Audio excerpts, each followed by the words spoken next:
नमस्कार साथियों, मेरा नाम है जय मौर्य और स्वागत है आप लोगों का अजय सर जी यूट्यूब चैनल पर। साथियों, नई प्राइमरी शिक्षक भर्ती के संदर्भ में आज हम लोग चर्चा करने वाले हैं। साथ ही साथ देखते हैं कि इस समय वर्तमान में बेसिक शिक्षा विभाग में क्या चल रहा है। साथियों, आप लोगों को बताना चाहता हूं कि 1 अप्रैल से नया सत्र 2022-23 चालू हो चुका है और इस समय विभाग का सबसे ज़्यादा फोकस है कि नामांकन में वृद्धि करने का।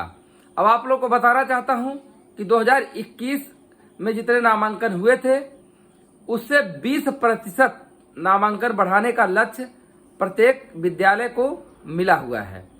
साथियों, यह एक चुनौती भरा मैटर है क्योंकि आप लोगों को पता है कि कोविड के दौरान बेसिक के स्कूलों में अर्थात बेसिक शिक्षा परिषद के स्कूलों में प्राइमरी और जूनियर में बहुत ज़्यादा नामांकन हुआ था।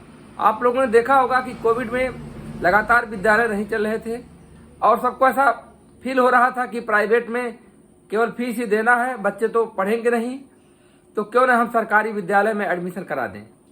तो बहुत से लोगों ने सरकारी विद्यालय में एडमिशन कराया। अब लक्ष्य है कि 20% उससे भी बढ़ाया जाए। तो सभी अध्यापक जुटे हुए हैं, डोर टू डोर जा रहे हैं और छात्रों की संख्या बढ़ाने के लिए प्रयास भी कर रहे हैं। आप लोगों को बताना चाहता हूं कि अब बेसिक के स्कूलों में गतिविधि आधारित शिक्षा दी जाती है, अर्थात बच्चों को TLM के माध्यम से, गतिविधि के माध्यम से बहुत ही सहज ढंग से और सरल ढंग से बच्चों को शिक्षा प्रदान की जाती है। और आपको पता ही है कि हमारे जो शिक्षक हैं वह पूरा वेल ट्रेंड हैं, पूरा ट्रेंड शिक्षक हैं और उनको सभी चीज़ों की अच्छी जानकारी है क्योंकि वो कंपटीशन से चयनित होकर के आ रहे हैं। तो इस समय विभाग का सबसे ज़्यादा फोकस है नामांकन वृद्धि का। अब जहां तक नई प्राइमरी शिक्षक भर्ती की बातें, तो काफ़ी लंबे समय से प्रयास तो चल ही रहा था, लेकिन अभी कहीं से भी नई प्राइमरी शिक्षक भर्ती के संदर्भ में कुछ चीज़ें निकल करके नहीं आ रही हैं। तो आज हम लोग चर्चा यह करने वाले हैं कि कब तक इस पे कुछ निकल करके आ सकता है। साथियों, अभी आपको पता है कि 20 मई को विद्यालय बंद हो जाएंगे, तो नामांकन तो इधर चल ही रहा है। फिर जैसे ही 15 जून के बाद स्कूल खुलेंगे तो पुनः नामांकन के लिए शिक्षकों का प्रयास रहेगा। और आपको बताना चाहता हूं कि जुलाई में भी बहुत से नामांकन होते हैं। तो ये सब प्रक्रिया चलेगी और सरकार को कोई भी योजना, चाहे वह बच्चों को ड्रेस वितरण हो, पुस्तक वितरण हो, कोई भी लाभ जो सरकार प्रदान करती है वह सितंबर की संख्या ली जाती है, अर्थात सितंबर की संख्या को ही देखा जाता है, वही आधार होता है। वर्ष में सितंबर की जो संख्या होती है, छात्र संख्या होती है, वही आधार होता है।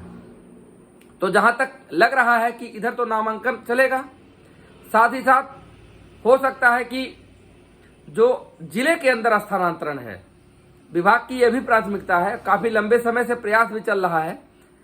अंतर जनपदी तो हो जा रहा है, लेकिन जनपद के अंदर एक ब्लॉक से दूसरे ब्लॉक में स्थानांतरण, डायरेक्ट स्थानांतरण नहीं हुए हैं, जबकि म्यूचुअल तो हुआ है लेकिन डायरेक्ट स्थानांतरण नहीं हो पाया है, जिसको हम लोग समायोजन कहते हैं। तो इसी बीच समायोजन के लिए भी चर्चाएं चल रही है कि हो सकता है कि सरकार समायोजन भी करे। तो माना जा रहा है कि जो सितंबर की संख्या है उसी आधार पे आने वाली नई शिक्षक भर्ती की रूपरेखा तैयार होगी। साथ ही साथ आप लोगों ने देखा होगा कि DLED के प्रशिक्षु भी अलग रणनीति बना रहे हैं कि किस तरह से शिक्षक भर्ती को लाया जाए। तो हो सकता है कि बीच में वो लोग भी अपना रणनीति बना करके कुछ क्रियाकलाप करें, तो उससे जल्दी भी हो सकता है, लेकिन जल्दी की संभावना बहुत ही कम दिख रही है।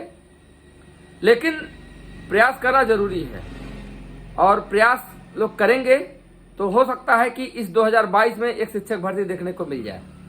वैसे बहुत से लोग तो कहते हैं कि 23 में आएगा, 24 में आएगा, अलग अलग लोग अलग अलग वैसे कमेंट करते रहते हैं, कहते रहते हैं।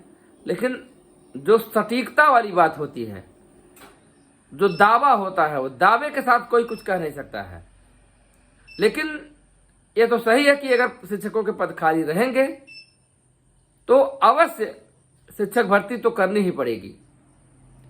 अब यही है कि नामांकन में तेजी ला रहे हैं लोग, नामांकन बढ़ेगा, छात्रों की संख्या बढ़ेगी तो शिक्षकों की संख्या की आवश्यकता होगी, और जब शिक्षकों की संख्या की आवश्यकता होगी तो अवश्य शिक्षक भर्ती देखने को मिलेगी।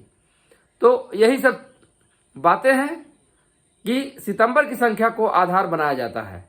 तो इस आधार पे यह हो सकता है कि सितंबर के बाद अक्टूबर, नवंबर, दिसंबर जो बच रहा, जो 3 महीने का समय बच रहा है, उस बीच हो सकता है कि शिक्षक भर्ती का नोटिफिकेशन आ जाए।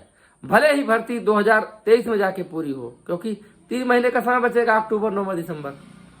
उस दिन परीक्षा उरीक्षा कराना, रिजल्ट देना, मेरिट बना करके आगे तो जान ही रहे कि कुछ न कुछ समय लगता है उसके लिए।